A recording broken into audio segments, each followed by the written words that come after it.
Friend, তোমরা কেমন আছো? নিশ্চয়ই ভালো আছো, সুস্থ আছো আর আমার পাশে আছো। তো আমি যেগুলো আজকে হচ্ছে জয় মঙ্গলবারের লাস্ট মঙ্গলবার, তা আমি আমি দুটো মঙ্গলবার করি। তো দুটো মঙ্গলবার আমার কমপ্লিট হয়ে গেছে। আমি মন্দিরে গিয়ে পুজো টুজো দিয়ে এসে ঘরের ঠাকুরকে পুজো দিলাম। তোমরা দেখো, মাকে দেখো কিভাবে আমি পুজো দিয়েছি।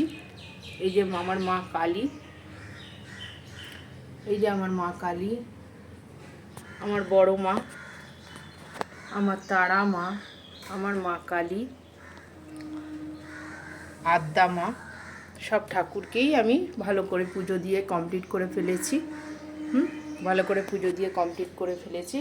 তো আজকে হচ্ছে মঙ্গলবারের শেষ মঙ্গলবার। তোমরা ঠাকুরকে দেখো, ভোগ ভোগ দর্শনে দুর্ভোগ কাটে এবং তোমরা ভালো থাকো, সুস্থ থাকো, এই কামনা করি।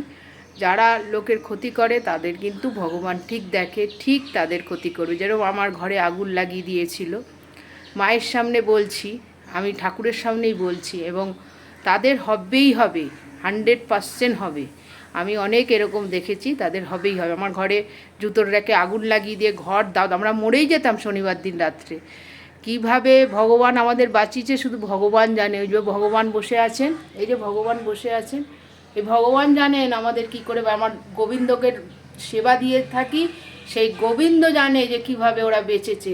মা জানে, তারা মা জানে, তারা মা জানে, মা বড় মা জানে যে আমরা কিভাবে বেঁচেছি। যাই হোক, যার যে ক্ষতি চায় তার সে ক্ষতি হবেই হবে, 100%। আজকে না হলে 1 মাস 2 মাস পরে নিশ্চয়ই হবে। তাই বলছি, কারো ক্ষতি চেও না, সবাই সবার ভালোটা চাও, এটাই বলছি। ভালো থেকো, সুস্থ থেকো, টাটা।